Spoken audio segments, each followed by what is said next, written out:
यदि आपके मन में न्यू आ गया कि तो पहले भी सत्संग सुना था, गुरुजी वही बात फिर बताओ हैं। अरे भले आदमियों, रोजाना रोटी वही होती है, सब्जी में फेर बदल एक आधी बार सुबह शाम में हो सकता है, और वही रोटी सुबह भी अच्छी लगी है और शाम को भी इच्छा बनी है तो आप स्वस्थ हैं। और यदि आपको शाम को अरुचि है भोजन में तो आप अस्वस्थ हो चुके हो। ऐसे ही ये ज्ञान है, जिनके पाप कर्म बढ़ जाते हैं उनको ये पाप कर्मों के कारण बुखार जवर बन जाता है। तो परमात्मा कहते हैं, तुलसी साहब ने कहा कि तुलसी पिछले पाप से हरिचर्चा ना भावे, और जैसे जबर के बेग से भूख विदा हो जाए।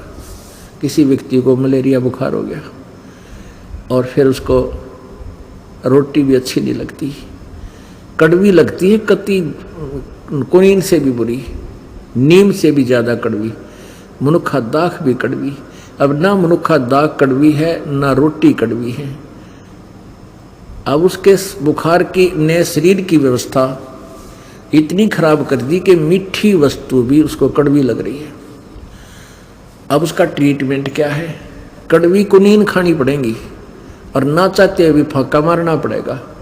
तो उस कड़वी कुनीन से आपका मलेरिया उतरेगा, बुखार उतरेगा, फिर धीरे धीरे रोटी आपको अच्छी लगने लग जाएंगी।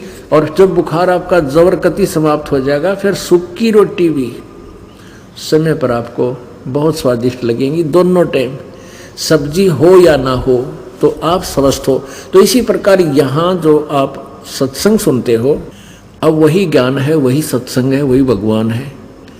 इसको बार बार आपको सुना जाता है। जैसे कपड़ा मैला हो गया, कपड़ा मैला हो जाता है तो रोजाना वही साबुन और वही पानी रोज सुबह उसको धोते हैं तो स्वच्छ हो जाता है। तो आप कपड़ा हो और ये दास धोबी है, तो आपको और आपके अंतःकरण को इसी तरीके से डेली धोना पड़ता है। आपने कितनी बार सत्संग सुन रखा है, लेकिन आप ऐसे समाज में जाते हो वहाँ आपके ऊपर थोड़ा बहुत असर हुए बिना रह नहीं सकता।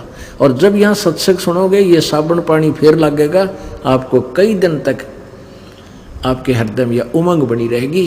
अकबर गुरु जी ने बात तो सच्ची बताई है, तो बात कति बिगड़ी पड़ी है।